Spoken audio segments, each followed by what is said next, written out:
everybody. Hi. This is Alan and Brooke with Regular People Travel. Hope everybody's having a great day. We want to talk to you guys a little bit today about renting a car in Greece. Yes, so this is the first time we rented a car abroad. It was very scary, it was very nerve-wracking. I did a lot of research. As you'll learn, I love my research, sometimes to a fault, but we had heard horror stories, but we did it, and I would We not also take it heard back. good things too. That's the Yes. whole reason we did it. Yes. Was because we heard some great things about getting out of just the normal. Because public transport is great in Europe as well. Yes. But we wanted to get out, see some stuff, go places where normal tourists just don't go, and we had a wonderful time. But we're going to be going through that today, telling you guys like pros and cons. We rented a couple cars in some different places and had totally different experiences between the two. Yes. So we'll be telling you guys a little bit about that today. Yes, so we did a lot of research starting off on Greeka. It's a great website. It was, everything we need to know about Greece, from different parts of Greece, different things to do, travel, stay, anything like that. It was all within this website. So we really honed in on that website. We loved that website. So we thought, if we love this website, it's really helping us, why not try and rent a car through them? So we went through the process, we requested it, we waited, I think maybe a day, maybe 24 hours for them to get back to us. Unfortunately, they had availability issues, so we couldn't get a car through them. We did go during the Greek holiday of Easter. That was amazing. But we're going to be doing a follow-up video Yes. about Greek Easter. It is a once-in-a-lifetime experience. Highly recommend you get there during that time.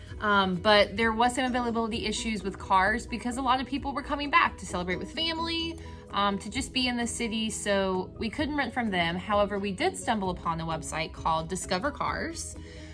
They used all the big things like Alamo, Hertz, Enterprise. All of those things were all within this one website. So once you pulled it up, you entered in your information, you got to choose the size of car, how long you were wanting, all the basic rentals information for a car, and it pulled everything up, gave you your information, you got to pick. So we paid, all in all, for the car to rent it, we paid $325.50. Really wasn't bad. We did have to pay $1,000 deposit. Well, for 2 weeks we paid that much. Yes, so we did have to pay $1,000 deposit once we got to Athens, which is a little high, but once we returned to the car, we got that deposit back. So for us, that worked.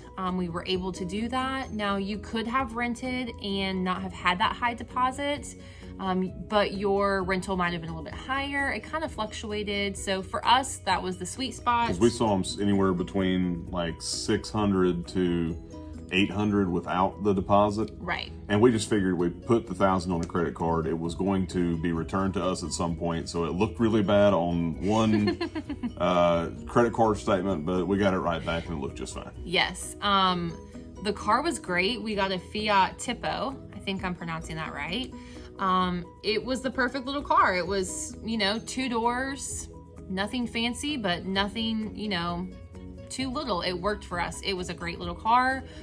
And I'll speak to this. Being a big guy, 6 foot tall, more weight than I want to admit, it was spacious enough. I'll say that I wouldn't want to drive cross country in it, but for what we were doing, skirting around town, getting to sites around, day trip stuff from Athens, it was great.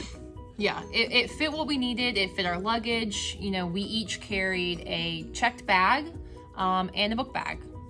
We had plenty of room. It fit everything in there. So we got it. The people at the car rental were amazing. We landed at the airport. The actual car rental was not at the airport, so we had to get a car over to the rental facility, but they scheduled it. They gave me a call. They picked us up. He loaded all of our luggage into the van, drove us over there. We talked. He was super nice, got our car, and we were gone. It was really easy. It was, not scary, not intimidating. It went super smooth. Without that car though, we wouldn't have been able to see, oh my gosh, half the things that we saw while we were over there. We went to Nemea, we went to Nafplio, we went to Athens, we were at Piraeus, which is the port. We went... Oh, Christophoros. Yes, we went a little bit of everywhere, and it was great. Without that car rental, our whole trip would have changed. Yeah. So yeah. Yeah, so when we went to Piraeus, the reason we went to Piraeus is we were going to be taking a few days by boat to a few different islands. And one of the islands that we went to was called Aegina. It's right off the coast. In my opinion, it's my favorite place on the planet Earth. It's slow paced. It's our happy place. It is. It's got all of the necessities that you have in a big city, being Athens, an hour ferry away. All that being said, we had just got in on the ferry. It was early in the morning. Our ferry was at like 6 o'clock in the morning. The night before was Greek Easter. And for those that don't know about Greek Easter, the party doesn't start until midnight. And the party does not stop until whenever the party stops. So we were very limited sleep. So we were kind of rolling around Aegina town, just walking distance from the port.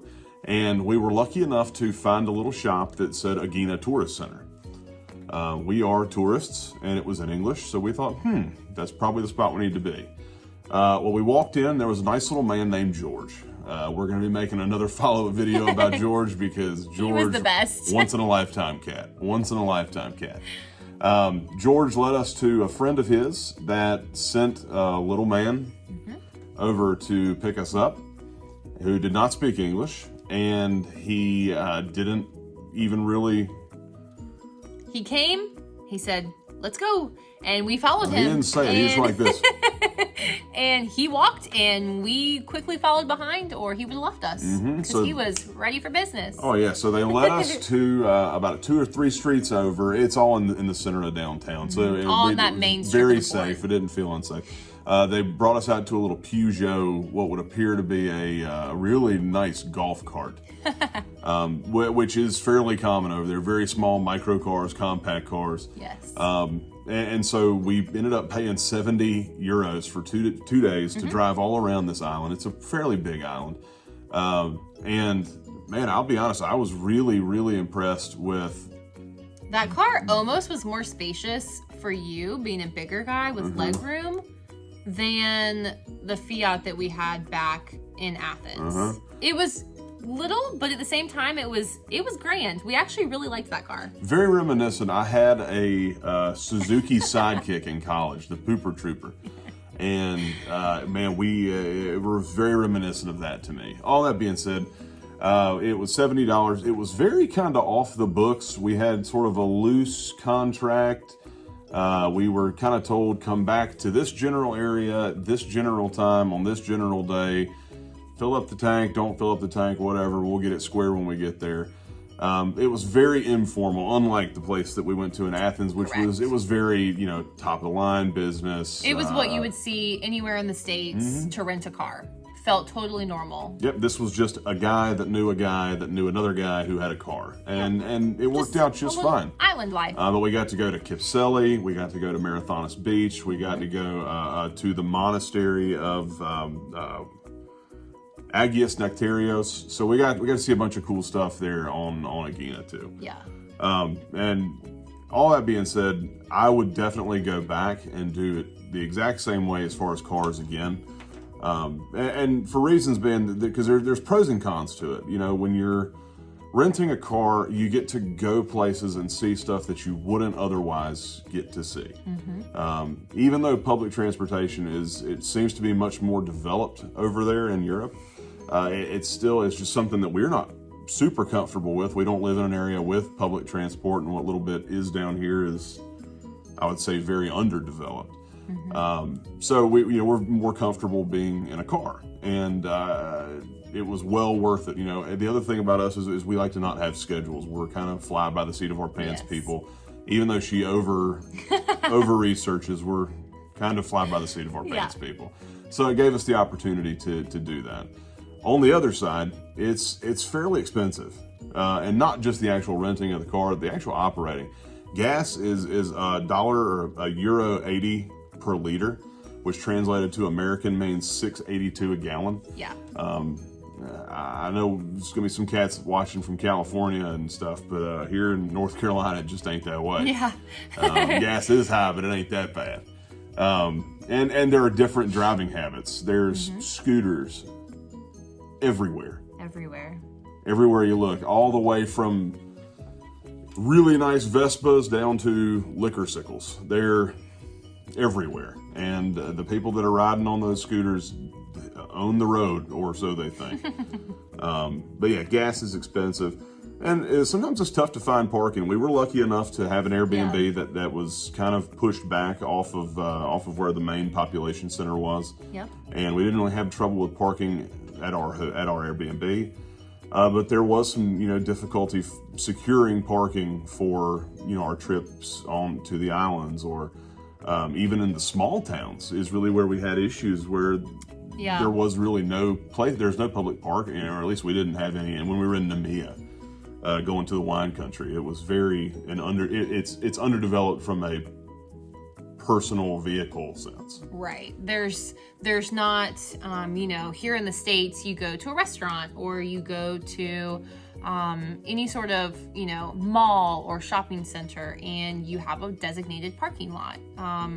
Down there, it was just kind of like their little downtown area. And if there was a spot on the street, then you had a spot on the street. And if not, then you might have to park, 2 or 4 blocks up and walk. So it's just not, you're going to the JCPenney's and this is a designated parking spot. It was just kind of, you park where you can and then you walk there. But it worked, it's different lifestyle, it's different areas, and that's what made it kind of cool and special. So it worked. Now, something that we didn't do that we definitely should have in hindsight, the international driving permit. Yes. So I kind of did some research before we went, and I didn't really know what an IDP was. And when you Google it to try and figure out, do you need one? Do you not need one? There was all kinds of mixed reviews. Some people said you did. Some people said you didn't. Some people said after a certain year that you didn't need it anymore. So we didn't get one. And we thought, okay, it's great. And then we got to rent our car and she asked if we had one. And I was like, oh no, we don't have one. Luckily, she still allowed us to rent the car. I know some people have not been as lucky and they have told them they cannot rent their car.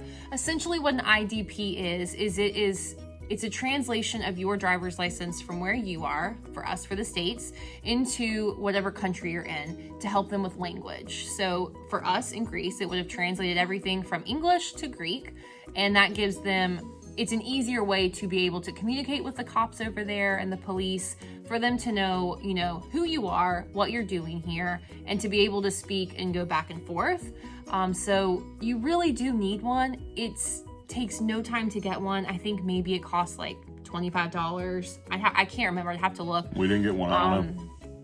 But it's not hard. If you plan a trip, get one. We will definitely get one next time. We learned. Luckily, it didn't prohibit us this time for anything. We didn't get in any trouble. We followed all the laws that we knew because they were all different over there.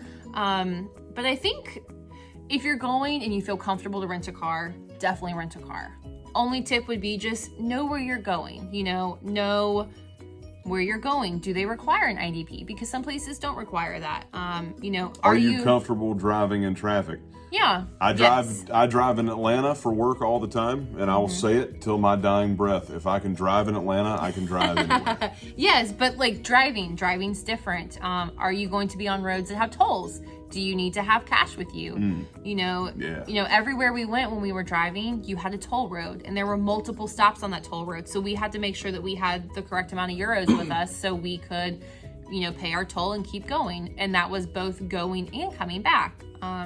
So those are little things that you just need to kind of be aware of before you get into the car to know what you're coming up against. We didn't know what all the road signs meant. We didn't know, they were not in English. Some of them were. We got lucky. But the majority of them weren't. We were driving on major roads, so the bulk of the signs were in English. But pros and cons of it, would I do it again? Absolutely. I would too. It was amazing. It was kind of scary, but as long as you have a driver's license in America, the courtesy of driving, and so you already have you have the premise of what to do, which is really what you need. Don't be an idiot. Yeah, just be polite and keep driving. Unless Enjoy you your have holiday. to be. Unless you have to be an idiot, don't be an idiot. Yeah. No, but it was great. We loved it. I would not go back and do it any differently. It really gave us the opportunity to see a lot of the country that we wouldn't have been able to see without a car. So yeah. Awesome. So stamp it. We do it again. Definitely, 100%. Wonderful. Well, thanks guys for tuning in. We can't wait to see you on the next one. Yes, come back, good information, and we always want to make your travel anything but regular. Bye.